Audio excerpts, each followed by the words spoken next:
हनुमानगडीचं अयोध्येच्या इतिहासामध्ये खूप मोठं महत्त्व आहे आणि हनुमानगडीचे महंत राजूदास महाराज जी सध्या आपल्यासोबत आहेत. आपण त्यांच्याकडनं जाणून घेऊयात की 22 तारखेची तयारी कशी सुरू आहे, हनुमानगडीमध्ये काय विशेष होणार है. महाराज जी, आपका बहुत बहुत स्वागत है एबीपी माझा में. एबीपी माझा के और मुंबई वासियों के, महाराष्ट्र वासियों के लिए मंगल कामना करते हैं, ढेर सारा आशीर्वाद देते हैं कि जिस प्रकार से मुंबई वासियों ने आकर अयोध्या में भव्य दिव्य मंदिर निर्माण में उनका प्रमुखता से योगदान है मुंबई के लोगों का. बाला साहब ठाकरे ने कहा था गर्व से कहो हम हिंदू हैं, गर्व से कहो हम सनातनी हैं, और मेरे लोगों ने बाबरी ढांचे को ध्वस्त किया था, मैं जिम्मेदारी लेता हूं. ऐसा कहने वाला को दुनिया में कोई राजनेता पैदा हुआ ना होगा. तो मुंबई वासियों को ढेर सारा आशीर्वाद. आपने सबसे पहले ही बाला साहब ठाकरे की याद निकाली, उनका जिक्र किया, इसीलिए सवाल मैं थोड़ा बाद में पूछने वाली थी लेकिन अभी पूछ लेती हूँ. आजकल मुंबई में और महाराष्ट्र में सबसे ज्यादा चर्चे हो रहे हैं कि बाला साहब ठाकरे के सुपुत्र उद्धव ठाकरे जी, उन्हें न्योता मिला है या नहीं मिला है, ये बात पे आपकी क्या टिप्पणी है? पहले तो मैं गर्व से कहता हूँ हम सनातनी हैं, हम सनातन को मानने वाले. सनातन यह सिखाता सर्वे भवन्तु सुखिनः सर्वे सन्तु निरामया, विश्व बंधुत्व की भाव और वसुधैव कुटुम्बकम के भाव के साथ हम लोग कार्य और काम करते हैं. हम लोग आज तक किसी का अपमान नहीं किया, अपमानित किया.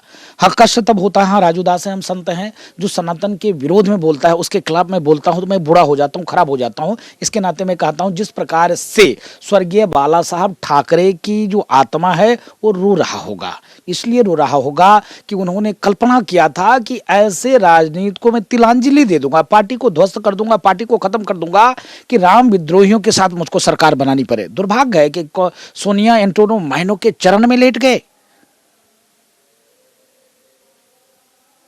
जिस प्रकार से न्योता की आप बात करती हो कि ओरिजिनल कौन उनके हकदार हैं, तो भगवान राम को जिसने दुदकारा, भगवान राम को जिसने ये कह दिया अयोध्या आने के बाद, जाने के बाद कि ये बीजेपी का इवेंट है, आज देखिए पार्टी चली गई, पार्टी फंड चला गया, उद्धव जी का हालत क्या हो गई.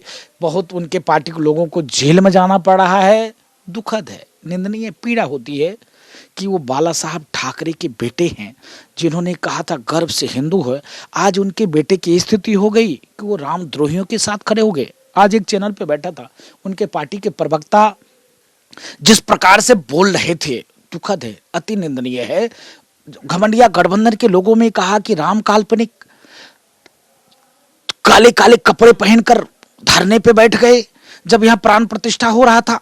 आज उसके साथ बैठ रहे हो जो इतने दिनों तक भगवान राम को टेंट में रखा, जिसने वीर सावरकर को खाली देने का काम किया, उनको क्या क्या नहीं कह दिया, चोर तक बना दिया, नीच तक बना दिया. वीर सावरकर आपके आदर्श हैं. आज आप उनके साथ सरकार बनाने का प्रयास किया, सरकार भी बनाए और खत्म हो गए. तो मुझको लगता है कि जो राम का नहीं वो किसी काम का नहीं. महाराष्ट्र के लोगों ने तय कर लिया कि जो राम का नहीं वो काम का नहीं. न्योता मिले चाहे ना मिले, ट्रस्ट का देने का काम है.